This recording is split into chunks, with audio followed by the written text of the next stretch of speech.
My wife cheated with my best friend while I worked double shifts to support us both, so I left everything behind and took back control she never expected from me.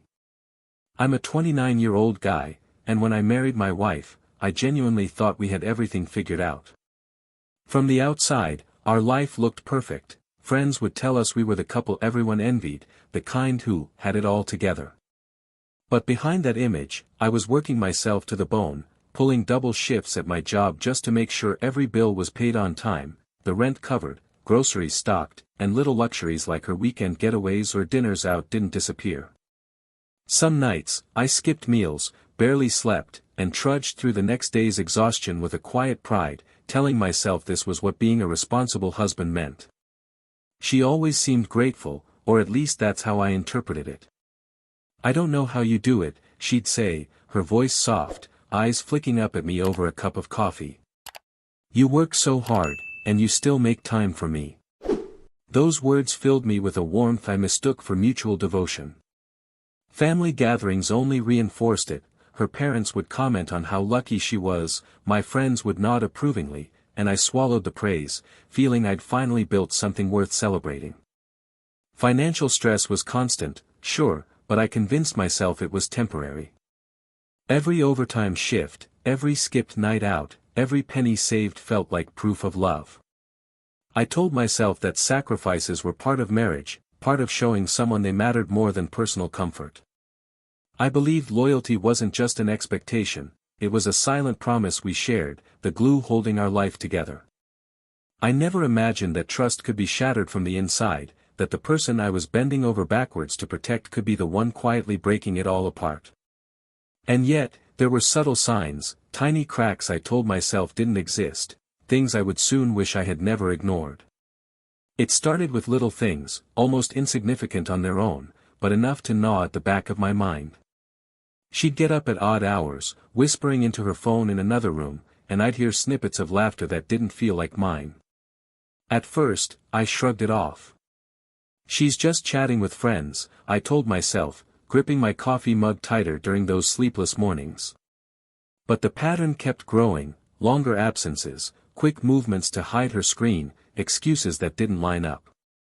"I'm just running late at work," she'd say, voice steady but eyes darting.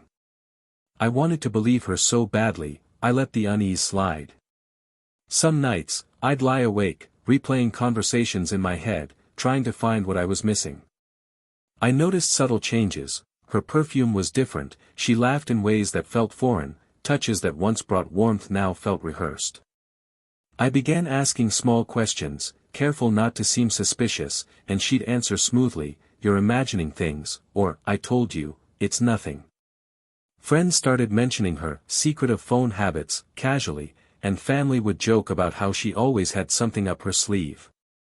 Each comment felt like a pinprick, a reminder that maybe my trust was a little naive. Meanwhile, I kept grinding at work, doubling my shifts, telling myself that our sacrifices were temporary and that life would stabilize soon.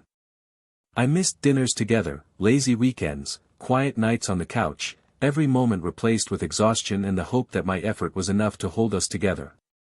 And yet, a gnawing doubt settled deeper, almost imperceptibly, as if something was coming that I wasn't ready to face. I didn't know then, but those small, almost invisible cracks were the first warning signs of a betrayal I couldn't have imagined.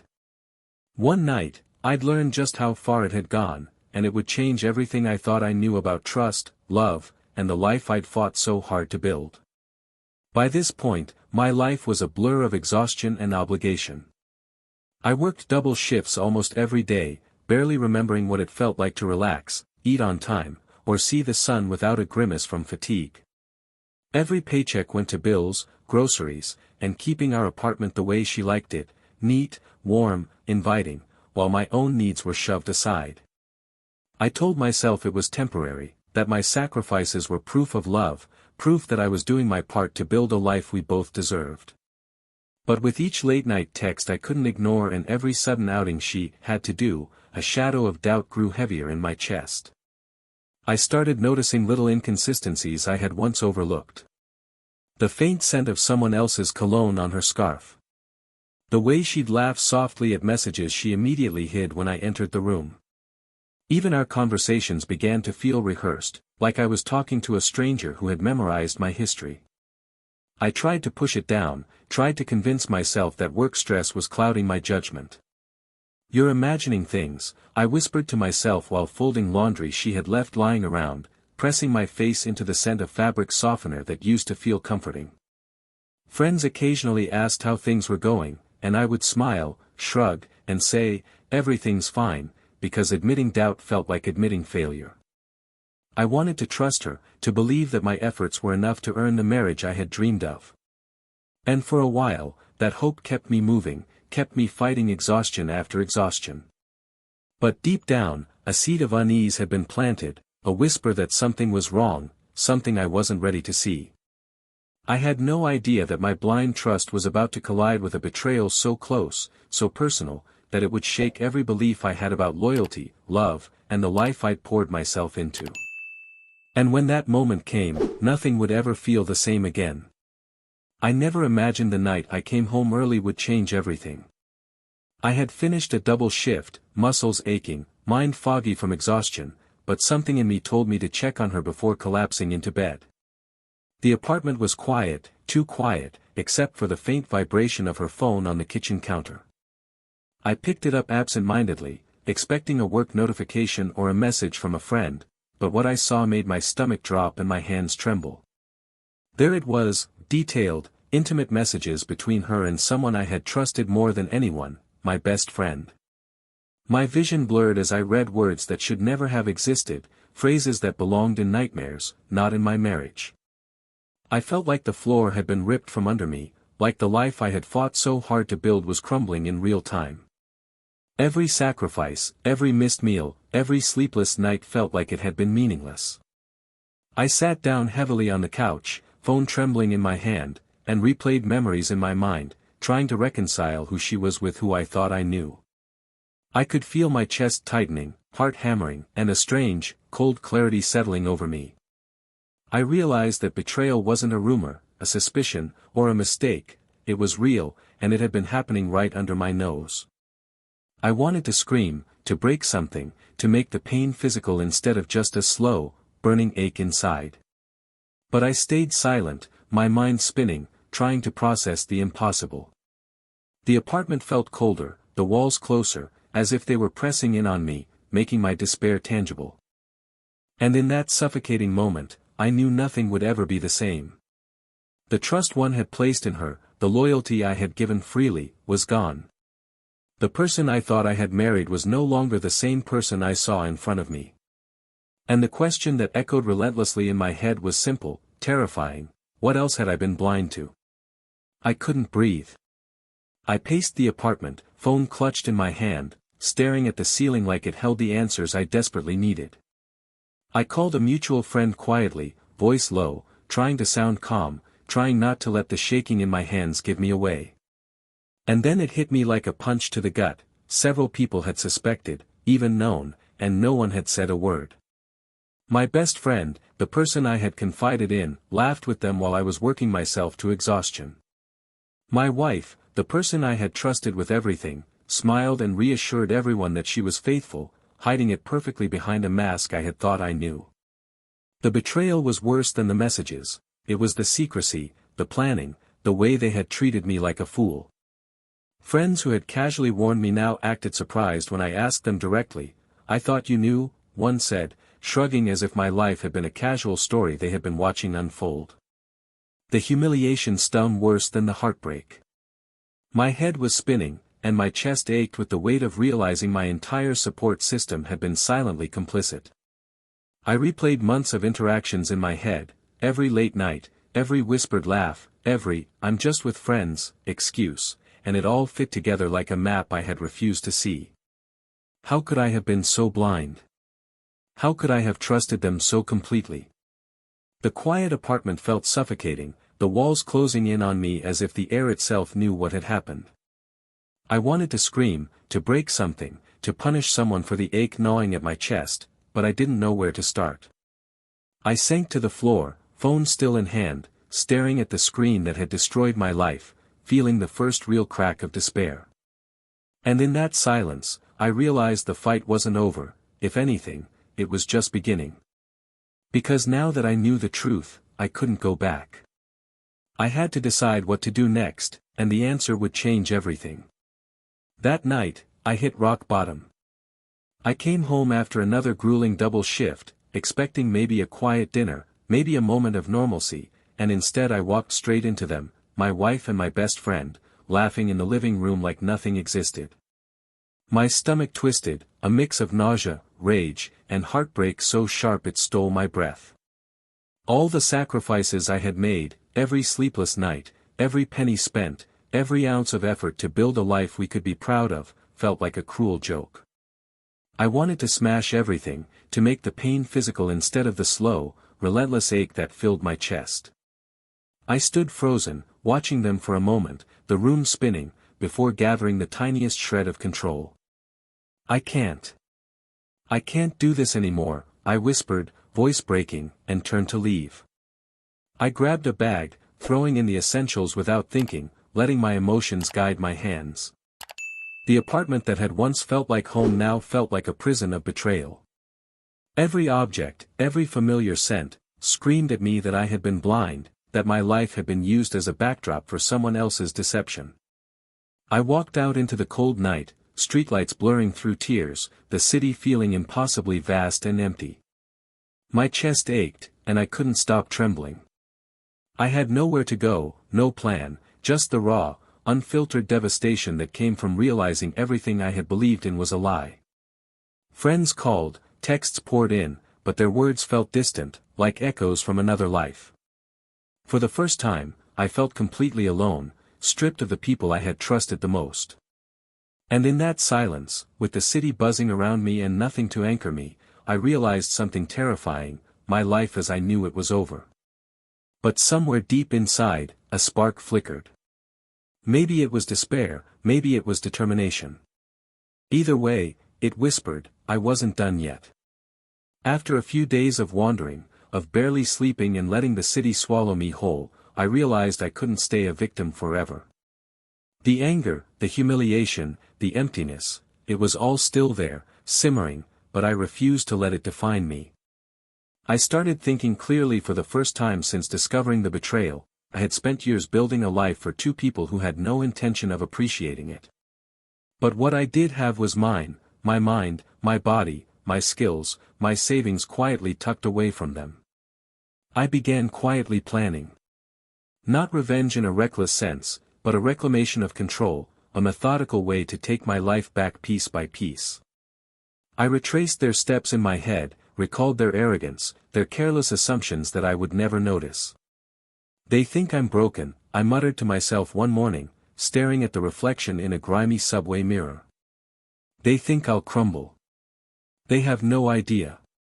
I started reconnecting with friends I had distanced myself from, the ones I trusted and who had offered support before everything fell apart. I observed my wife and best friend from a distance, noting the little cracks in their confidence, the arrogance that had shielded their guilt. Every careless smile, every slip of a secret, became a piece of the puzzle I was assembling. And slowly, the despair that had consumed me began to morph into something dangerous, but necessary. Pride, focus, and a quiet sense of purpose replaced the hollow ache that had followed me through the nights. I wasn't just surviving anymore. I was planning my return, a silent reckoning that they would never see coming. The first step was small, almost imperceptible. But it was a start. And in the quiet hum of my new reality, I realized the fight wasn't just about betrayal, it was about reclaiming the life I had built for someone else. I started reclaiming control in the smallest, quietest ways at first. I closed shared accounts, shifted bills to my name alone, and made sure she had no access to the life I had built. It wasn't loud or dramatic, but every small action reminded me that I still had power, the kind they had taken for granted. I even sent a few carefully worded messages that hinted I knew more than I let on, though I never revealed the full truth. The uncertainty in their responses, the subtle panic, was oddly satisfying, like they were realizing for the first time that I wasn't helpless. Meanwhile, I focused on rebuilding myself. I reconnected with old friends, spent time on hobbies I had abandoned, and allowed myself to sleep without guilt for the first time in years. My body felt stronger, my mind sharper, and the constant tension in my chest began to loosen, replaced by something like clarity. Every day, I reminded myself, they had underestimated me, assumed I would collapse, assumed I would stay weak. They had no idea I was quietly plotting my return, not with anger, but with precision. The apartment we shared, once a reminder of betrayal, became a symbol of the life I would no longer surrender. I started documenting everything, keeping records, noticing patterns, and silently preparing for the moment when I would reclaim what was mine. I could feel them growing careless, too confident in the shadows of my absence. Every conversation I overheard, every smug smile they shared, was a brick in the wall I was quietly building around myself, strong, unshakable, untouchable. And yet, the most satisfying part wasn't just the planning, it was the transformation. I wasn't the exhausted, naive husband anymore. I was someone who had survived betrayal, stripped away all illusions, and was slowly, inevitably, taking back control. But the real test, the moment that would show them just how much they had underestimated me, was still ahead. I knew I had to turn the tables, not with noise or confrontation, but with a move they'd never see coming. I began making professional and personal strides, quietly asserting independence in ways that would eventually ripple back to them. I launched a project at work I had been putting off for years, something ambitious, something that demanded attention and respect. It wasn't just about success, it was a statement. I wanted them to realize that I wasn't broken, that the person they had mocked and betrayed was stronger, sharper, and untouchable. Word traveled in subtle ways. Colleagues and mutual friends began mentioning my progress, the promotions, the new opportunities, the confidence that radiated from me even in casual interactions. I could see the panic growing in my wife and my former best friend, their casual arrogance slipping. Texts became cautious, smiles less assured, and the sneers that once hid their guilt now faltered under the weight of my silent presence. Every step was deliberate. I kept my emotions tightly controlled, letting only the smallest cracks in my posture betray the storm that had been inside me. I observed, recorded, and remembered, using their own arrogance against them. The sense of satisfaction came not from yelling or revenge, but from knowing that every careless act, every laugh, every hidden message they had ever sent, had fed the fire that was now consuming them quietly. I also started rebuilding social connections, people who valued integrity, who had noticed my struggles and kept quiet out of tact, who were now witnessing my transformation. Their subtle admiration and support became armor I didn't know I needed. Each small victory reminded me of the life I was reclaiming, the respect I had lost and now rebuilt brick by brick. And yet, despite the small triumphs, the real confrontation, the one that would make them truly understand what they had done, and what I had become, was still coming. The anticipation hung heavy, electric, and I knew the moment when it arrived would change everything. The confrontation didn't happen by accident, it was calculated, controlled, and long overdue. I arranged a meeting, calm and composed, choosing the setting carefully so there was no room for their usual deflections. The moment I saw their faces, I knew the power dynamic had shifted. My wife's confident smirk faltered almost instantly, and my former best friend's eyes widened with the first flicker of fear I had never seen in them before. "I know everything," I said quietly, letting the weight of my words hang in the room. I detailed the months of manipulation, the hidden messages, the carefully constructed lies, watching as disbelief and panic replaced their arrogance. "Do you realize what you've done? Every betrayal, every secret, you thought I wouldn't notice. You thought I'd crumble." The silence that followed was heavy, thick with the tension of their realization. They tried excuses, tried laughter, tried gaslighting, but I didn't waver. Every word I spoke was deliberate, every fact I presented impossible to refute.